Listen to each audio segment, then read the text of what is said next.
ខ្ញុំគិតថាមនុស្សម្នាក់ៗតែងតែមានក្តីប្រាថ្នាមិនថាគោលដៅទូចឬគោលដៅធំទេតែដើម្បីតែយើងសម្រេចក្តីប្រាថ្នារបស់យើងត្រូវស្គាល់ខ្លួនឯងឲ្យច្បាស់ថាដំបូងពីតូបកាហ្វេទូចមួយដែលដំបូងអត់ទាន់ចាប់ផ្ដើមថាយើងគិតថាយើងអាចដាក់ម៉ាស៊ីនកាហ្វេឯងបងយើងលក់ធម្មតាដូចប្រភេទកាហ្វេដូងសិនតែពេលដែលយើងសម្រេចថាដាក់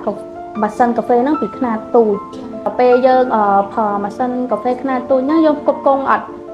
ឈ្នះដូចថាមួយថ្ងៃយើងលក់បានត្រឹមតែម៉ាស៊ីនទូចហ្នឹងត្រឹមតែ50កែវ60កែវអាចលក់បានបងតែដល់ពេលយើងលក់ឡើងហ្នឹងទៅធ្វើអត់តាន់ពីទូចមកហ្នឹងយើងលងពេលហ្នឹងដូចជាបានត្រឹមតែ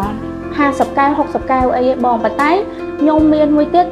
ទៅលើរោងការច្រើនបងដល់ពេលចឹងទៅយើងត្រូវការធ្វើដល់100 200កែវចឹងមិនយើងសម្រេចចិត្តថាយើងបើកអាជីវកម្មមួយទៀតខ្នាតកណ្ដាលសម្រាប់ផ្គត់ផ្គង់ចាប់ពី100កែវ200កែវឡើងទៅលើចឹងណាបង